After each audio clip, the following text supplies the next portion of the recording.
Oh, look, it's time for Bring It In, Troops. Little Zoom from quarantine show, and David's wearing his Athena Jones inspired sweatshirt. How you doing, David? Yeah, we woke up this morning. It was 40 degrees outside. At 5:30 in the morning. So Yeah. it'll be 60 something today. But yeah, I figured might as well wear it when I get a chance. Um, I want to pledge to you that on this show, I don't wear the clothes that I slept in. That's an important part of like keeping your pride up in the quarantine. And I'm like at 99%, and this just isn't your day, pal. I slept in this shirt last night. So, This is information we didn't really need to know. I know it's gross.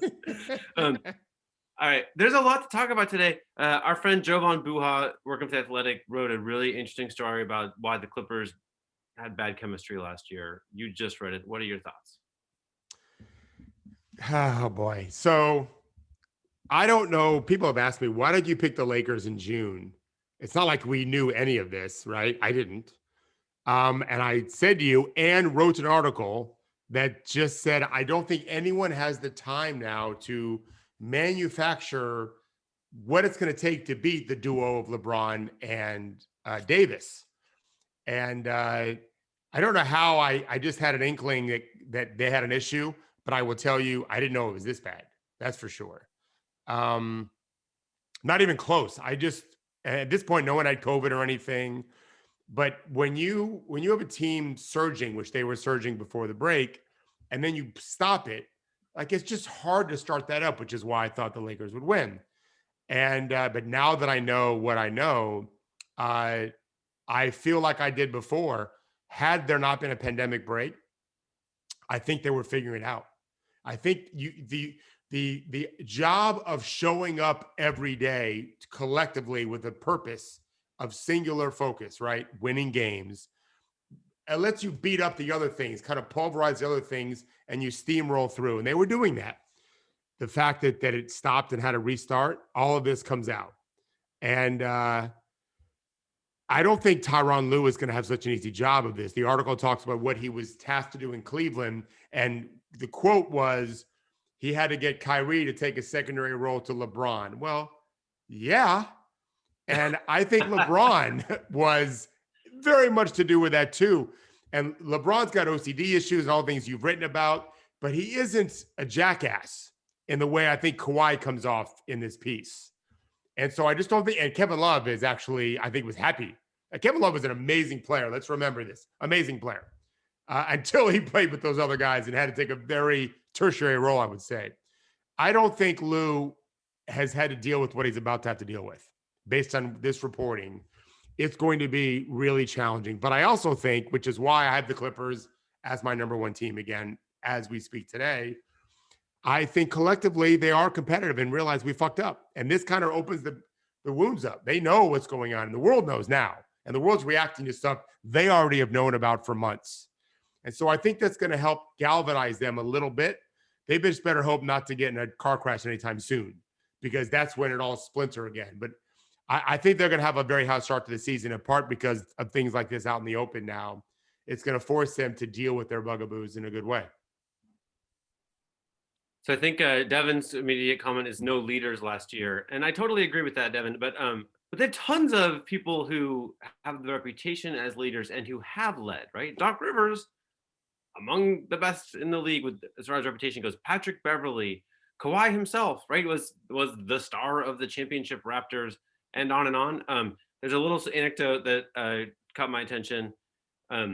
Marcus Morris Sr. came in February at the trade deadline, and resolved that he was going to be a leader.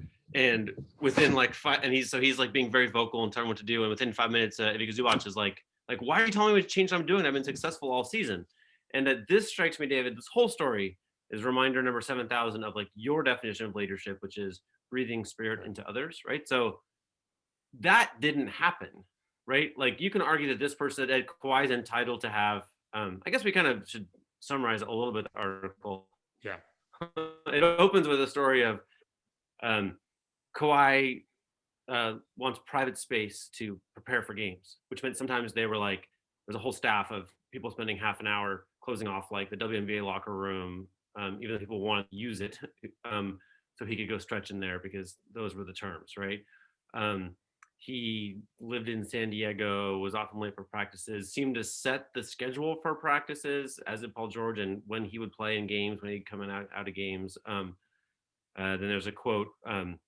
The organization estimated it could layer superstars on top of the core group of returning role players to win a title, but it awfully misjudged the internal blowback over everything from playing time to preferential treatment to personality differences. How do you ever build a strong team with that shit going on? One team source said. I thought from the beginning we're doomed. Kawhi wants too much special treatment. Um, I guess I feel like you can have a lot of problems. Like, let's say if you're a millionaire, you can go to Vegas for the weekend and blow a lot of money. It doesn't matter until it does matter, right? Until you're running out of money, and then everything you blew money on matters, right? So the Clippers could do a lot of things wrong and win because they're so good, but they did too many things wrong, and now we have to look at everything they did wrong, right? And so, like, they could have played Montrez less in the playoffs. They could have not been unlucky with injuries and COVID and family deaths and Lou Williams going to a strip club at the wrong time, etc. A lot of things could have gone differently, but now that it didn't work with such a big roster, such a big salaries, winning free agency, now you have to examine everything. And now it's like, well, this also didn't go well, right? This also could be better. And they probably do want to have a better, more inspiring leader than Kawhi as the loudest voice, right? It's going to follow somebody else. But I think, to me, my big takeaway is Kawhi's a little devalued as a leader. He might get better at it, but he's a little like, he's not the guy you plug in and you get a championship, not when he's this. Yeah, I mean, it's a lot to take in what you said. Kawhi isn't a leader. What we've seen, the best player. Yeah. Well, those are potentially mutually exclusive terms. You can be the best player and not at all be a leader because you're not breathing spirit into players. On the court, because you can make a passing him ADU or helping him defensively. Those breathe spirit. That's on the court. There's a lot from the player.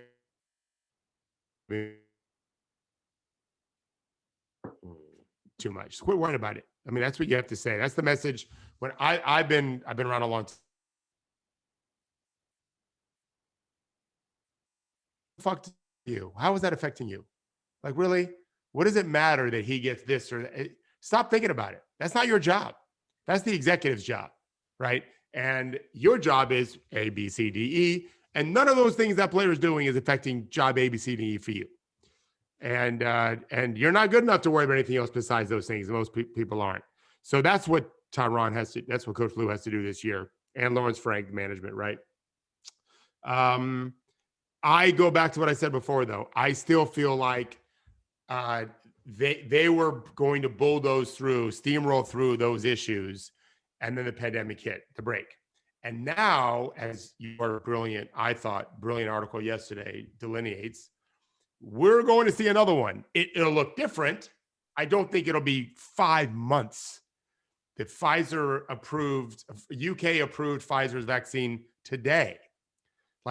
Now, unless something terrible happens, which let's all hope doesn't happen, by the time it comes here, there's only going to be more studies being done because other people are going to get it. And that potentially could allow a smoother sail, but not until 2021 at some point. And so someone's going to get the virus in the Clippers, right? Staffer, coach, player, whatever, scout. There's going to be something's going to upset the apple cart, so to speak. How do they deal with that? That'll be an interesting test. But there's still going to be a long enough season of, I think, smooth sailing where they'll have no excuses. Either they're going to get it or they won't. And I'll also throw this in, and we've explored this on too, Henry. From all accounts that I've heard, Paul George is a magnificent teammate to have. From what I've talked to teammates of his who have said just a cool cat, like a good, decent teammate and friend. And he was not himself in the bubble as his own, by his own standards, right? He talked about this, right? So I think some of it falls on him too, as being more of an amiable guy than maybe Kawhi is, right? He's built differently, right? LeBron says we build differently, but Kawhi is built differently, right? Mentally. And they've got to he's not the only weird dude that's been the best player on his team. Let's face it. They've got to build around that. I think they have a construct that allows them to do that. And I think failing has helped. Hey, guys, it didn't work any other way. We've got to connect better.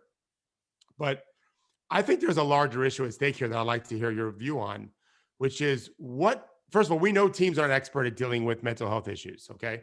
Whether it's Kawhi's issue, Kevin Love's anxiety, going back to the player from Houston many years ago. I just forgot his name. That did Royce White. What was it? Royce White. Yes, who wouldn't get on planes, right? You and I talked about this then. I told you as a psych major, I got my degrees in psychology. All I learned with a bachelor's degree is the fragility of the human mind and healthy respect for our mind. I learned nothing else really. That's a practical value. It's a tricky thing, right? LeBron's OCD brain and blah, blah, blah. NBA teams aren't expert at this. And how should teams best approach someone like Kawhi who wants special treatment? Should there be a codicil in their contract allowing for the special stretching or whatever he's doing in the private room? I don't know the answer to that. Wearing their own shoes is one thing. In college, you see players tend to wear the same colors and all that.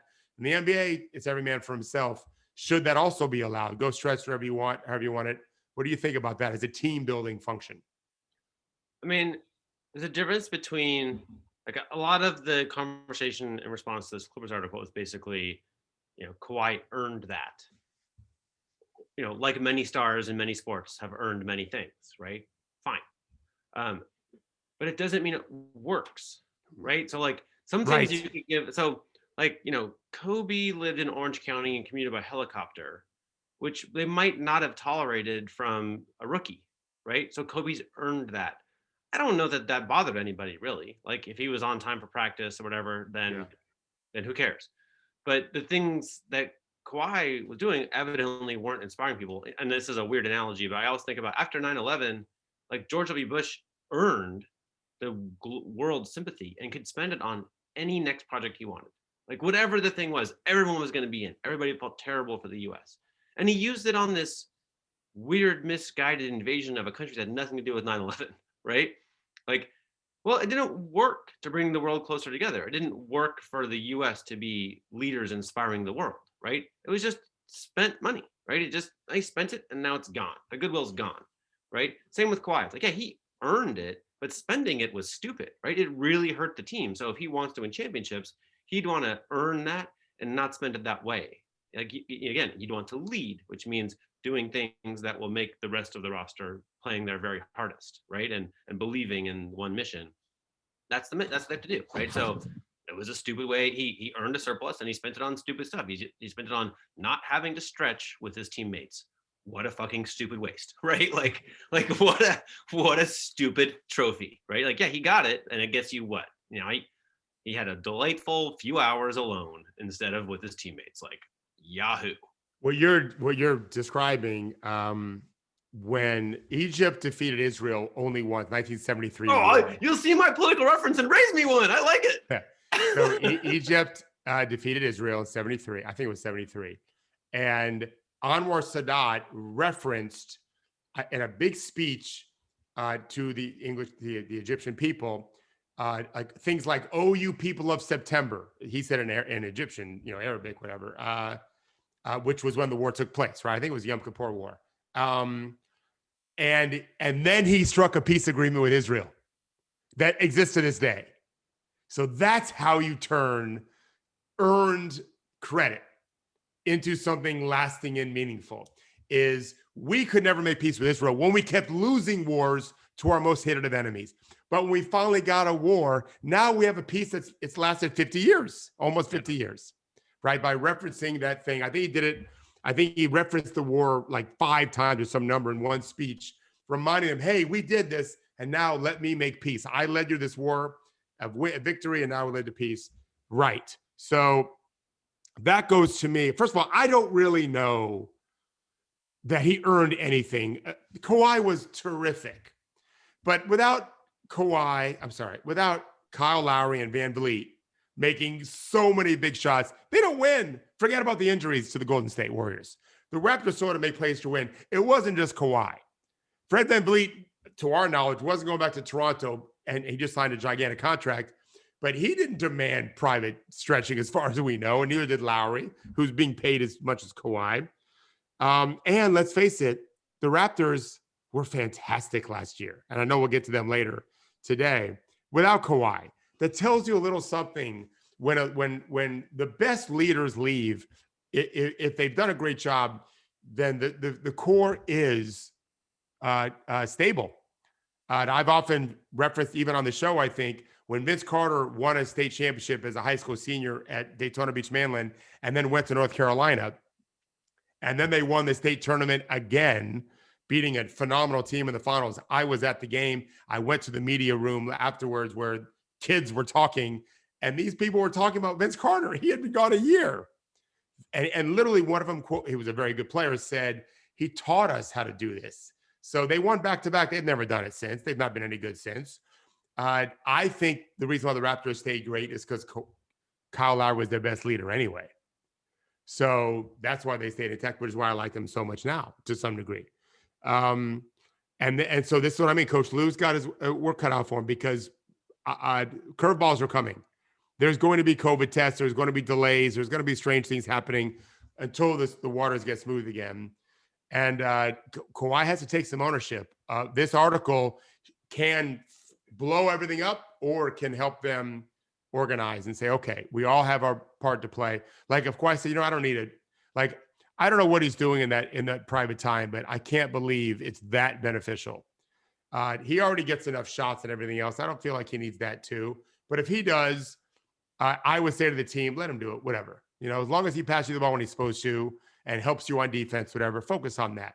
All the players have to be accountable for that. No one made Lou Williams go leave the bubble to go to a strip club and eat chicken wings. That was his choice. That was their casualness. We're so talented. We'll be fine. No, you won't. No, you won't. You lost, right? But it's not. I mean, I agree with you. Like, it's not Lou Williams' fault. But I also think if he played with LeBron James or Damian Lillard or Kyle Lowry, he would not have done that because there would have been some belief and some commonality that would have made him rank other things higher, right? So, like, that's again why I downgrade Kawhi as a leader for this. I don't disagree. No, you're totally right. Kawhi couldn't say anything. Hey, dude, you're getting your special treatment. Here's how I'm getting my special treatment, right? LeBron wouldn't have let him. LeBron just flat would have said no. And there is a weird, like, this is a really, really hard job, right? It's unpleasant all the time, right? And you're not getting the recognition you deserve or the minutes or the whatever, and things hurt, you physically hurt. And one of the motivations that seems to work is we're all in this together, right? Like, where everybody's suffering, everybody's going through terrible stuff, right? It does seem to be particularly dangerous when teams don't feel that way. And I you remember that it was one of the most shocking things I've seen in this job, but when the Lakers fell apart in Dallas in the first round of the playoffs, and Andrew Bynum, who did he slug? He slugged somebody, but the whole team just fell apart. And then there were some pretty interesting stories about what happened. And basically, that year Kobe didn't practice with the team.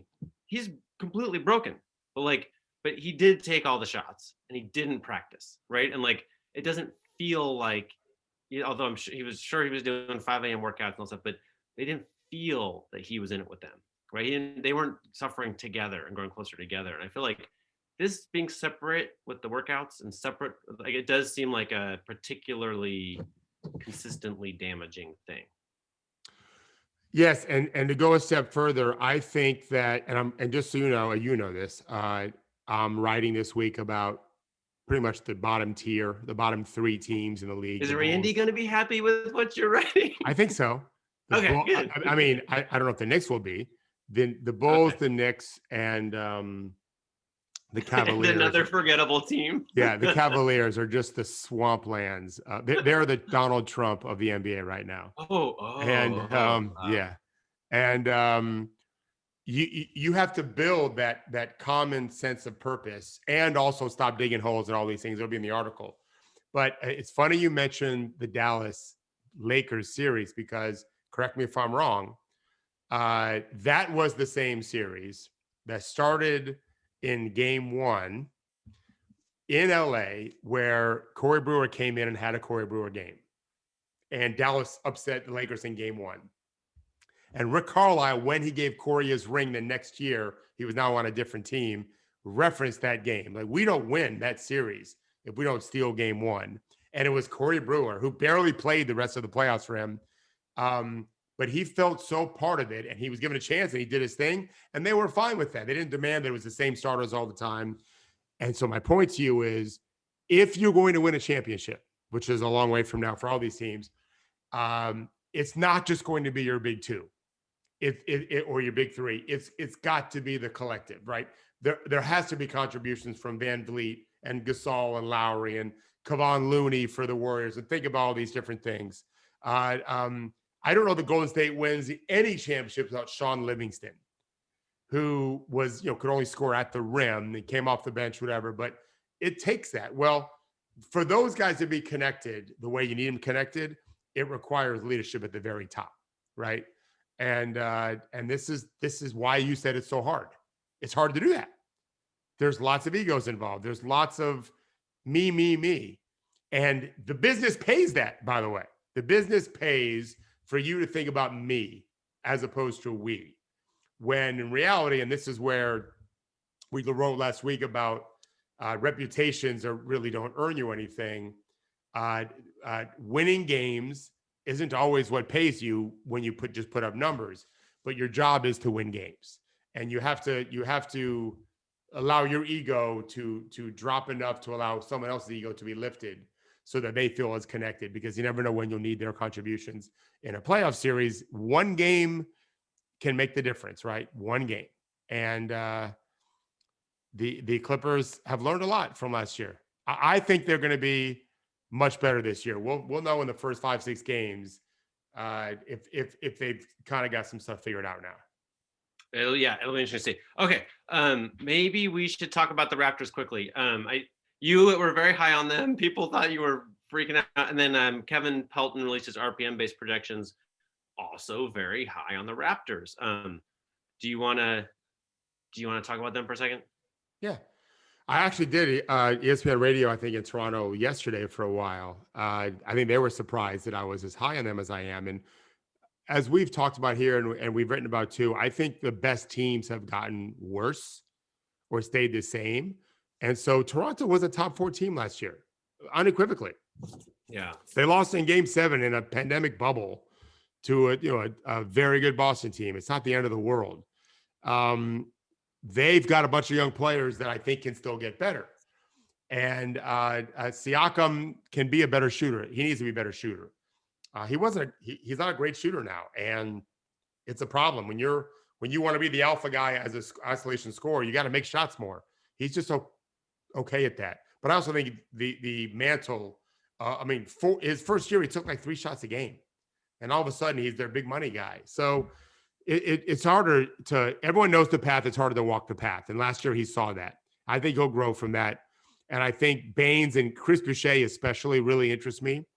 Marc Gasol doesn't interest me as much. Their loss doesn't affect me as much as his loss doesn't bother me as much. I think it bothers other people. And Ibaka a little bit more. Ibaka going to the Clippers. He's a very amiable guy. I think that'll help too for LA. But yeah, I think Nick Nurse is phenomenal. And I think he'll be pragmatic, as he always is with their roster. They have a ton of guys that can play. Their player development's great, which is, I haven't referenced it in the article that I'm writing. I don't think I'll reference it, but teams like Cavaliers, Knicks, and Bulls would benefit from developing their players better for sure. And I think that Milwaukee might be as good as they were last year with Drew Holiday. It was tough to say. I don't think Boston will be as good. Kemba Walker being out right now gets them on a worse start. The Heat might be a little bit better, but Toronto is right there. And I think they can win the East, but more importantly, I think they can be a top 5 team regular season wise, just because they should be kind of keeping on what they did. And they're super deep, and a 72 game condensed schedule, depth makes a big difference, I think. Randy's talking a lot about Giving Tuesday, but it's Wednesday, Randy. It's okay. You're gonna be fine. Dude, we could show that Devin recently shared a tweet from CJ McCollum? Do you think we could show that? This is a great way to touch off what I'm really dying to talk about today. All Portland all the time. Yeah, this is all been just a little throat clearing before we just talk about the Blazers the whole time. Okay, this was so great. So ESPN releases these, no Blazers in the top 8, and CJ McCollum starting shooting guard for the Blazers, says, "Just want to make sure you've seen this, Dame Lillard." Dame Lillard. Just like a, a great way to respond to this. Um, and I would like to just quickly talk about Judy. By the way, you should follow Damian Lillard. It looks like you don't follow him. First of all, no, the Blazers aren't on the list. The Blazers aren't on the list. Yeah, that's what he's pointing out. Yeah. So I'm going to make a little, people like you have said you think that the Blazers will be vying for a top 4 spot in the West. And a lot of people are looking at who they lost and added and saying, why would they be that much better? I have a simple explanation that I'm just going to run through really fast. Just last year, the Blazers played, I think I have the little math here. Okay. Not a ton of NBA players are -3 points per game in BPM or worse. That's bad, right? Trust me on this. It's not that common. So last year, Mario Hezonja on the Blazers was -2.9. So using him and worse, the Blazers had 7,222 total minutes from Hezonja down because of injuries. They played a lot of bad players, a lot of minutes last year. This is like Kent Bazemore played over 1,000 minutes. Anthony Tolliver played almost 600. Anthony Simons played 1,500 and was actually terrible by BPM, and on and on.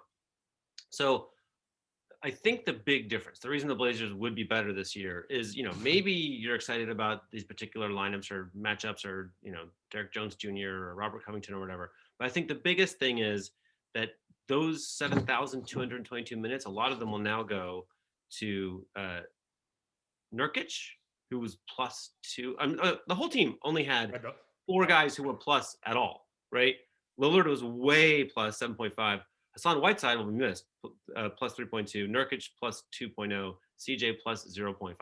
So now all of those minutes that went to really pretty bad players will go to Nurkic, who's plus 2, Enes Kanter plus 1.5, Derek Jones Jr. plus 0.7, Robert Covington plus 0.1, and Rodney Hood, who I don't know if we count his short numbers from last year, but his career average is -0.5, which is nothing to get excited about, but it's way better than everybody we've been replacing. The only real bummer here, actually, there's one more big accomplishment, is one of the terrible BPM players was Carmelo Anthony, who has agreed now to play shorter minutes and come off the bench. So to me, like, Robert Covington doesn't have to be a miracle worker for the Blazers to be way better. It's just like Nurkic is healthy. And the big other one is if Gary Trent Jr. is now improved, same deal, right? So Gary Trent Jr. last year, -0.3. I think it's not outlandish to think he'll be much better than that this year. Right. So to me, this is just a thing. It's like in the stats they talk about having a bad backup, right? Your numbers can look really good if you have a bad backup, because that guy comes in and ruins everything. So the Blazers were a bad backup team last year, and they won't be this year. They just have so many more positive players. Well, and then factor in that's a machine choosing the 8 playoff teams. That's a machine projecting it, right? The RPM is a machine. Yeah. Based on data. That machine has the Rockets at number 3. It can't assume Harden's going to be gone. It can't factor in his unwillingness to want to be there if he isn't traded. Same as Westbrook, right? Yeah. On paper, the Rockets look stronger than in reality. So Blazers are going to be better than them, I would think. And so now they're in the playoffs because they're probably number 9 on the. I didn't look at if they were, but they probably are. And then for all your other reasons too, the machine can't factor all that kind of stuff in. It just is. It's the machine. This is why humans and machines have to work together. We got to be a team, people. But I do. Listen, people use hair blow dryers to blow their hair dry. It's a tool. These things are tools. We have to look at other things too. And I love Portland. I love the athleticism they can have. I'm very disappointed in what they've done with Simons. He's it hasn't not been working out. He's young. He's 20, I think now. Like he's really young. Yeah. He's such an electric player. I don't think they're a great player development place.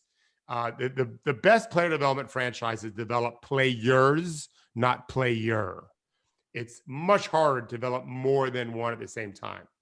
And I go back to saying I wanted Durant and not Odin to you because they had just had Aldridge. And I didn't like the idea of developing two players in the same position, more or less. It's hard to do. And I didn't think that franchise was great at doing that.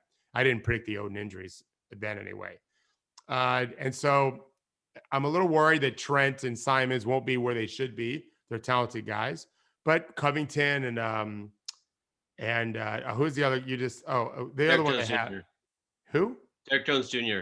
And Derek Jones Jr. Those are good. Those guys are good. Yeah. And Nurkic is back. So I like Derek Jones Jr. with Nurkic. He is a slasher attacker off the cut. I think they'll help them. I have them competing with the Nuggets and the Lakers. The Clippers are the class of the league, in my opinion, in the West. I have the Nuggets, the Jazz, and the Blazers fighting for 3, 4, 5.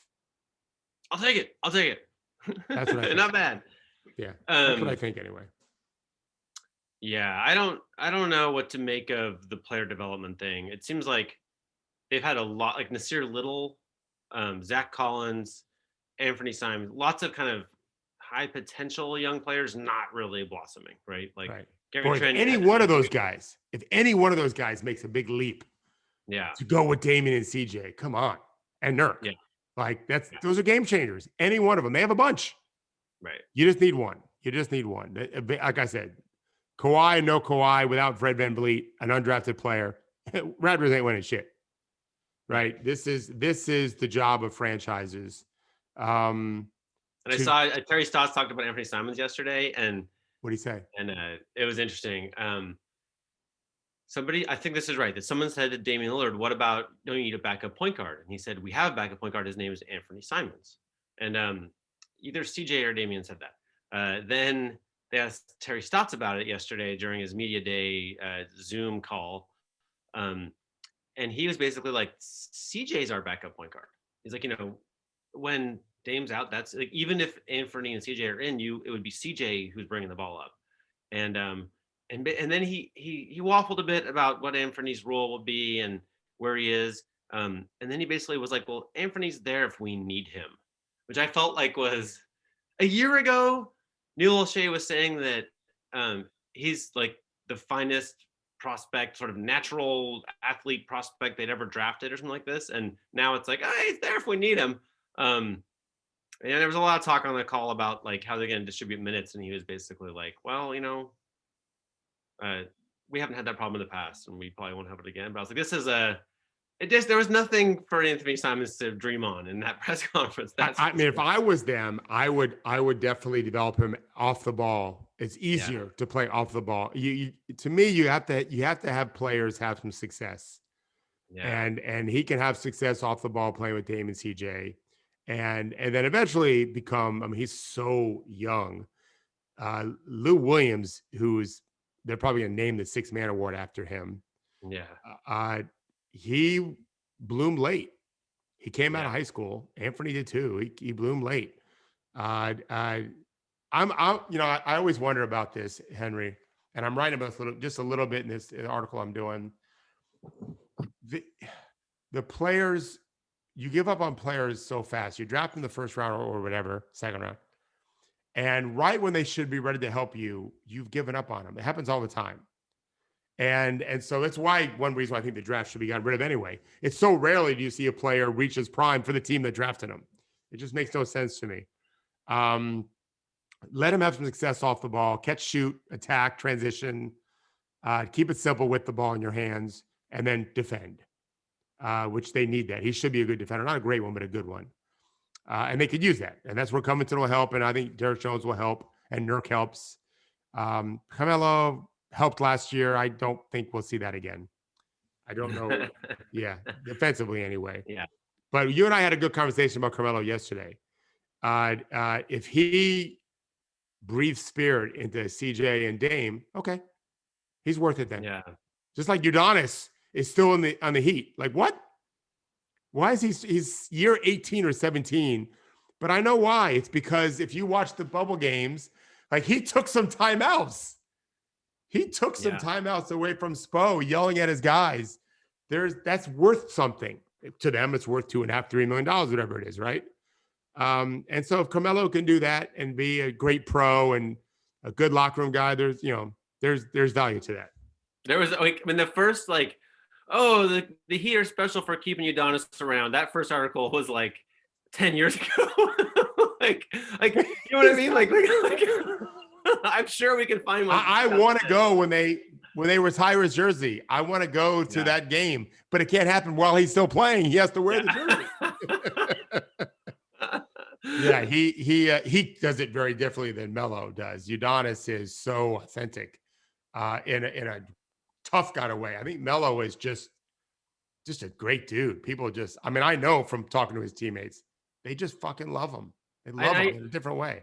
Like this is what we were talking about yesterday, but you know, this is the widest city in America, the widest big city in America. Yeah. And you know, Boston has a certain reputation as a place for Black NBA players. And you know, that all goes double for Portland, right? And I really think that Damian and CJ like love bombing Carmelo before he was on the team, and then bringing him in and then having him feel safe and comfortable and healthy and warm and loved in that city on that team.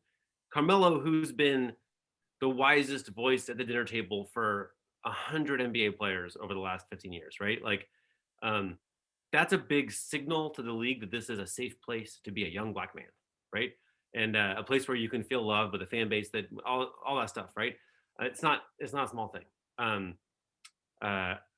Yeah, there you go. Caleb's making a good point. But I think, like, you know, you can decide to live where you're going to live when you're Carmelo's stage of life, and this matters. Anyway, so no small thing. You want to tell some Joakim Noah stories? Yes, thank you. Yes, so we're honoring him. It looks like he's going to retire. The Clippers let him go, which I found a little bit interesting considering they have a culture issue, and he's normally great at bringing people together, but he's you know, he's long in the tooth in a sense. And so they're letting him go. And so he's one of the most incredible leaders I've ever been associated with in my life personally. And I've witnessed some pretty amazing things about him that I wanted to share when we talk about leadership. So it's perfect time. So the first one is he, during All-Star break, before he was an All-Star, he came here to work with me on his shooting, and he was recovering from an injury. And we did a workout at a high school right by my house here, Rosemar Christian High School. And we were working on what we called trail jumpers. We big men weren't shooting threes back then, and he wouldn't shoot them anyway. And so I said, this was after we warmed up. I said, I want you to, I wasn't trying to get him in shape necessarily.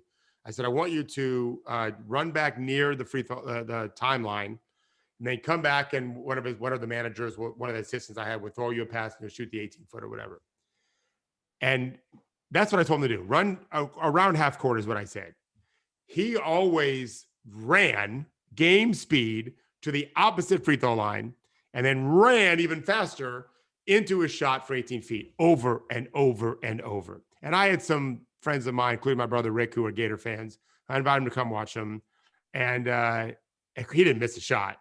People are always amazed at NBA players, how they shoot when there's no defense. Like even guys like Joakim Noah, it may be helicopter style, but it's going in almost all the time. It was incredible.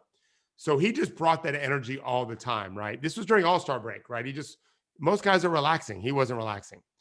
Another story I have is when he was with me at IMG, where I was training players at IMG. And he was getting ready for a season, which began in October. I was getting guys ready for pre-draft in June. And so he didn't have to do the conditioning they had to do, but he refused to not do it. And I was worried about him. I know how many minutes he's going to play. I was trying to protect him some. So I had a player named Nick Lewis, he played at San Diego State, or San Diego maybe, and he got hurt. And I used to let him play competitive a little bit. I don't anymore, in part because of what happened. Nick hurt his ankle a little bit, and we had a training room. And so I said, hey, a couple guys help him walk to the training room. And Joakim, I had lots of NBA players on the court, but I had more non-NBA players on the court, guys that were trying to be in the NBA. Joakim ran over there. He didn't even know Nick barely. He had been training with him for a week, put his arm around him, and he didn't need anyone else. He took Nick into the training room. Well, I'm a fast thinker. This may surprise people, but I'm actually a pretty fast thinker. And I'm like, on the line, guys. I made everyone else do their sprints now because I knew Joakim would take a minute with Nick in the training room, right? So we're starting to do our racing. So I swear to you, this is 100% true. Joakim comes walking out of the training room where our court is, sees us running, and he says out loud, "Oh, no, he didn't." And he starts running, and Joakim runs with big arms forward. He starts running sprints. Okay, where our guys were doing a minute run. He didn't know that. So the minute's over, and he's not stopping. I'm like, time's up, because I'm doing it on my clock. He keeps running, and he's not asking when to stop. And so I realized this fucker is going to keep running until I tell him to stop. But I can't just tell him when to stop. I have to tell him why he has to stop. I'm like, hey, you can stop now. He's like, how long were they running? And I knew it was an accident. I said, dude, you only missed it by 5 seconds. Like, bullshit. He kept running. I'm like, oh, it's 25 seconds. So he ran for 25 more seconds. And then my last story, and he had no idea, no reason to run, just to be clear. He didn't have a game for 4 months. I know, by the way, on that story, my favorite part is the part like, oh no, he did. Oh, he knew. He knew what I did. Like the worst trick you could pull on him would be to sneak some work in that he would miss. Exactly. Right? Yeah. He knew exactly what I was thinking. He's so smart. So my favorite story of all, though, is at Corey Brewer's wedding. Classic Joakim, he came late. So, I mean, he missed the wedding. He flew in from out of the country. So he got there to the party a little bit late.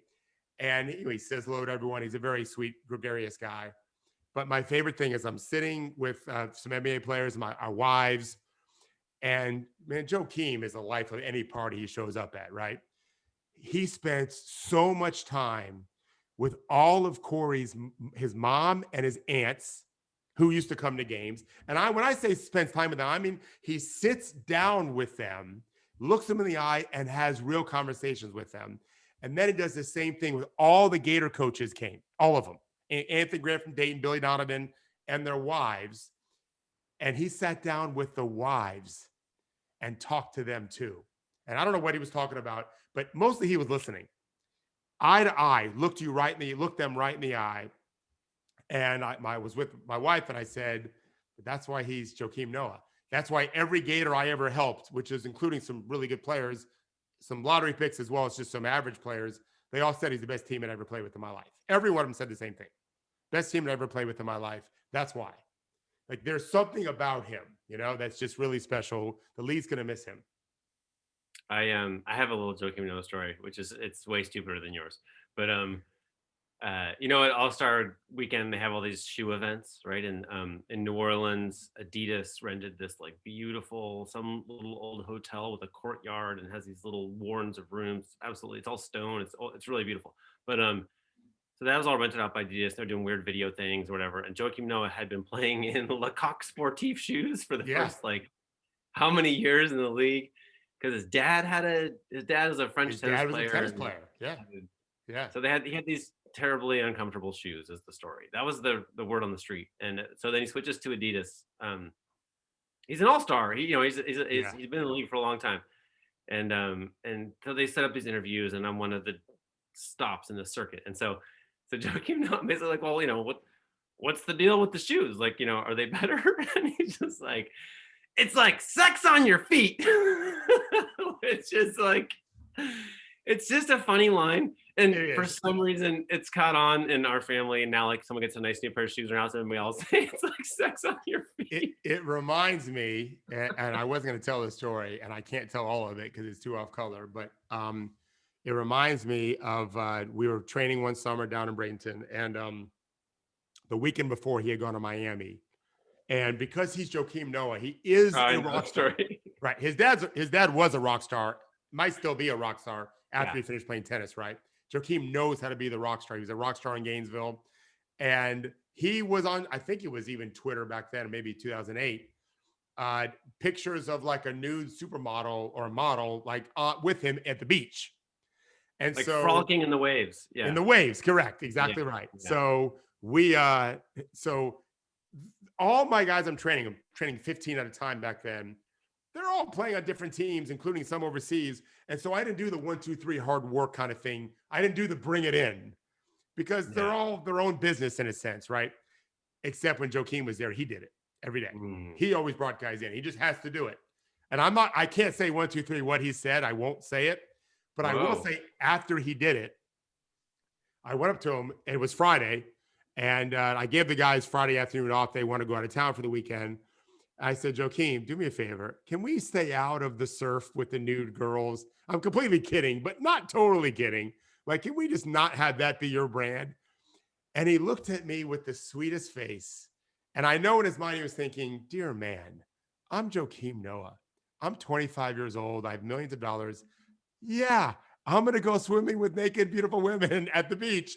And all he said is, Coach, I'll be fine. But I know what he was thinking by the way he looked at me. But this is the same guy who, if you remember, got in trouble as a rookie. He got fined by the Bulls as a rookie, and no one knew why. He just got fined. Well, I know why. And I've told the story before to you probably. Lou Aldeng told me the story. It was because certain veterans, I'm not going to say their names, were drinking beers on the team plane after games that they got demolished, and they were getting beat up a lot. And Joakim finally spoke up and said, "What the fuck are you guys doing? You're supposed to be pros. He was a rookie. He's like, this is not how we win games. We're losing all these games, all this talent. Something's wrong."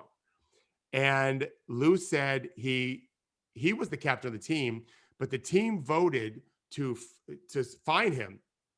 And Lou was not in the room yet. He had not showed up to practice yet when they all voted. And he called me. He was really mad. He's like, this is bullshit. He spoke up when none of us were speaking up, and we should have. So that's that interesting mix of guy that he is. The league needs more guys like him. He came back for another championship in Florida when no one does that. He was the number one pick in the draft and came back because Corey said he was willing to come back. And he and Al Horford and Corey had a deal. Anyone comes back, we're all coming back. No questions asked. So Corey said, my dad said he can come back one more year. That was it. Al and Joakim said, we're back. And they won again. That to me is the best. That's the best team of all time. I'm Homer a little bit, but they have a hell of an argument. He was something really special. All right. The league needs more players like Joakim, and the league needs more players like Gerard Hector. Let's do this. Yes. The media needs more people like Gerard. Yeah. And Gerard, I have a specific question for you. You know, the league does, and I blame my parents every day for not being 6'7", 200 pounds, and multi-athletic, and right. I'm like, yeah, life would be a lot different if that was the case. But it's what it is. What do your parents say in response to that criticism? They just shake their heads and walk away. I'm like, stop talking. Gerard, have you seen the latest of the several decades of Bill Walton saying crazy stuff on TV? Do you know what I'm talking about? Right now. Walton's so funny and interesting because he's someone who I feel like I've been watching on TV for a very long time. And it's just sort of like, man, he's getting weirder and weirder as time goes on, right? And I don't watch as much college. I mean, I don't really watch any college anymore, to be honest. But he's just like a strange dude, man. I think it's all the years of all the marijuana smoke has probably caught up to him. And now it's just like, fuck, I don't know. He just says shit. And you're like, what? He went on this like Judy's showing the video, and I think the audio is probably not going to work well. It's probably going to be terrible. It doesn't work well, yeah. But he's going off about he's talking about riding his bike through the mountains. So for me, I love him for this. I love the awareness of outside the stadium, right? I love this kind of there's fresh air and breeze and surfing and ocean and all this stuff is very healthy for you. And I like that he reminds us of that. But this is a 90-second soliloquy, which starts with him being like, just like I like to be high in the mountains, in the mountain high. And then he's talking about this or that valley he rolls through and blah, blah, blah. He's getting a crazy kind of white privilege here, right? This is just basking in this. I was doing talk about Mark Jones does this. He's right. I mean, the police might be waiting outside the arena if Mark Jones says that, right? To take him off after the broadcast. Yeah, this is very Doris Burke's getting a psych evaluation, right? This is Hall of Fame player privilege also. I mean, it's just because he's Bill Walton. But I will say I'm sure I've told you this before. I had dinner with him one night, and for the only time I ever met him, and he was a crazy, brilliant player, right? And I said to him, what was your secret? and he talked about, I use this all the time, guys, in my coaching now. He said, I just played all the time. I had a Volkswagen and I picked up 4 friends and we just found games. And that's just so genius. And so I give this speech all the time to young coaches as supposedly the godfather of player development. Stop doing all the skill development you're doing and go play games. Like you're supposed to have fun and play. You learn from that. And that's what informs your skill development is what you failed to do well in games. And I just, and he learned how to play. When you watch Bill Walton, he was very skilled in all of that, but he understood that basketball was jazz. He really did, right? And maybe the marijuana helped him understand. I don't know. I've never done it before. I don't know about that, but I'm sad to see now he's a caricature in a way that worse than ever before.